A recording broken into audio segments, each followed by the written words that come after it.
today what we'll do is we'll study vapor compression cycle. Okay, now see here, as the name itself indicates, now we are studying a different cycle, that is vapor compression cycle. What is the working fluid here? We are using a vapor as a working fluid.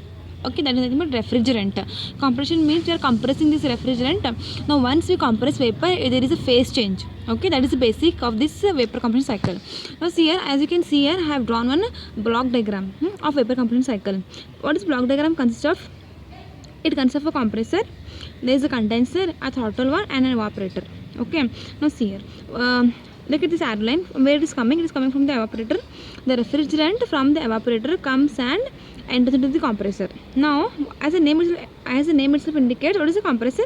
A compressor is a device. What is a compressor? A compressor is a device that is used to compress the refrigerant. Okay, now what happens once it is compressed? Once the refrigerant is compressed, its pressure and temperature increases. Okay, now this high pressure, high temperature refrigerant is okay, what is this process now? Process 1 to 2 is isentropic compression process. Okay, now this high pressure, high temperature refrigerant enters into the condenser. What is a condenser? A condenser is a device wherein there is a phase change. It condenses, means what? There is heat transfer. Now where is the heat transfer takes place? The heat transfer takes place from this refrigerant to this condenser. Okay, now what is the where it is? There is okay, the heat is taken in into the condenser. Okay, there is what is okay, what is which process it is? It is heat rejection process. Okay, heat is reject.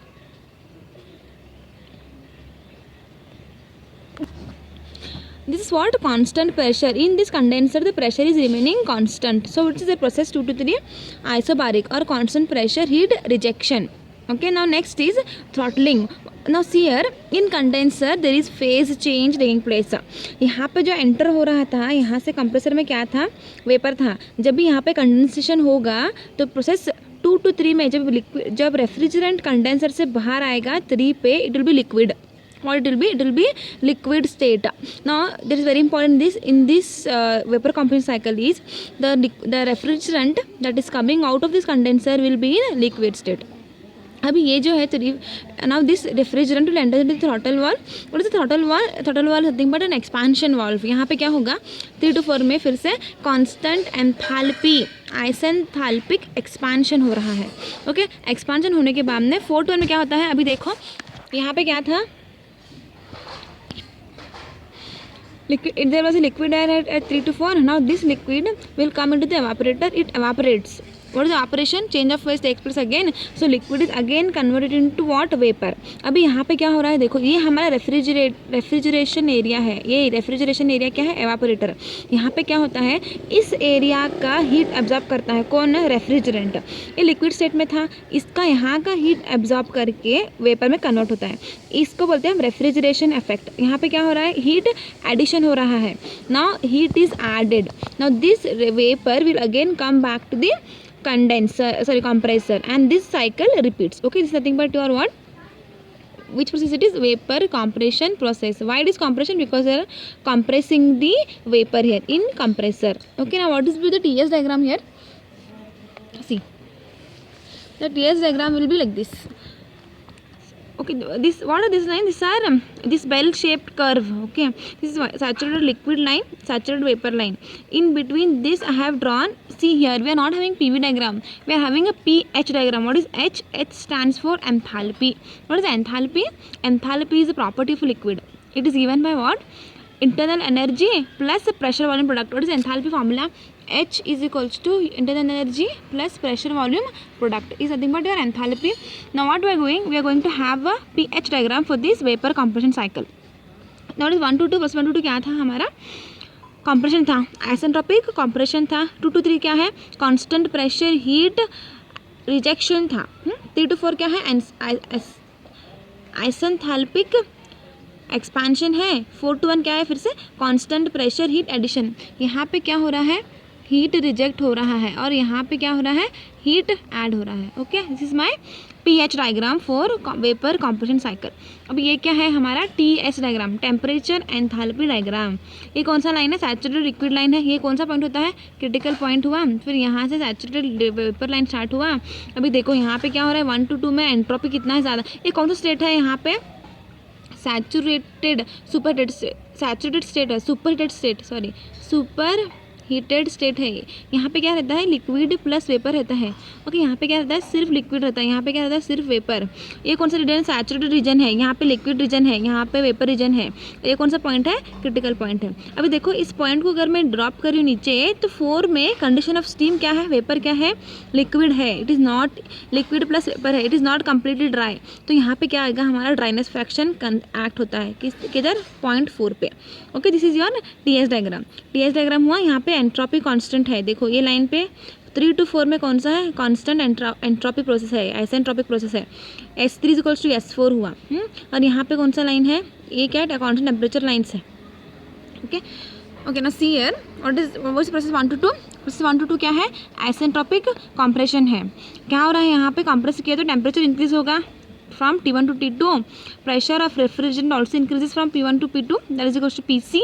Enthalpy of refrigerant increases from H1 to H2. See, enthalpy is always denoted by the term H, small h. H1 to H2 enthalpy increase हो रहा है. Entropy of refrigerant remains constant because it is isentropic process. but nothing but S1 is equals to S2. अभी isentropic है बोले तो heat transfer कितना होगा, 0 होगा.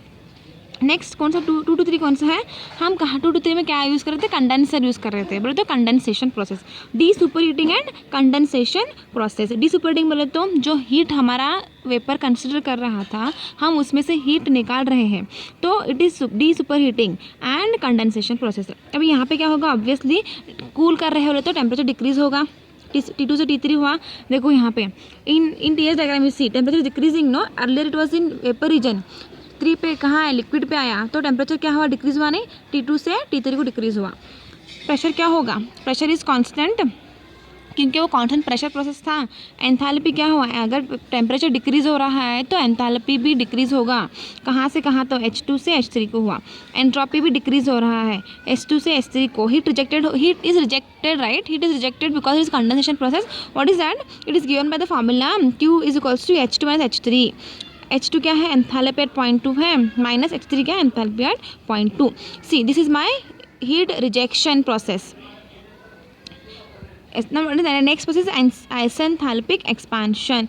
आइसेंथैल्पिक बोले तो क्या, एंथैल्पी कांस्टेंट रहता है यहाँ पे, सिमिलर टू आइसेंट्रोपिक. अभी यहाँ पे टेम्परेचर आइसेंथैल्पिक है बोले तो क्या होगा, टेम्परेचर ऑब्वियसली डिक्रीज होगा. कहाँ से कहाँ तक, यहाँ पे देखो टेम्परेचर पहले T3 था, T4 हुआ. अभी देखो ये 0.4 जो है ना, ये कहाँ है, it is in the region between saturated liquid and saturated vapour. It is not completely dry, it is having some particles of wet steam. So I want to calculate the dryness fraction at this 0.4. Okay, will see later. अभी यहाँ पे क्या है, pressure तो drop होगा ही. Enthalpy constant है क्योंकि enthalpy है. H3 is equal to H4 होगा. Dryness fraction, what is the formula for dryness fraction, we know that. See, at this point at HF4 है ये, और HF3 होगा. H3 और H4 is equals to what, HF4 plus X4 into HFG, nothing but H1 minus H4. H4 is equals to what, HF4 plus X4 की डायनेस fraction है H1 minus H4. मुझे भी X चाहिए, X4 डायनेस फ्रैक्शन चाहिए, तो क्या होगा देखो, डू यू व्हाट ना, X4 is equals to what, H3 minus H. I have calculated the dryness fraction. Next step, अभी प्रोसेस 4 to 1 कौन सा है, कांस्टेंट प्रेशर एवापोरेशन. देखो रेफ्रिजरेशन इफेक्ट कहाँ हो रहा है हमारा, कूलिंग इफेक्ट कहाँ मिल रहा है हमको, 4 to 1 एवापोरेटर में. Okay, that is refrigeration effect.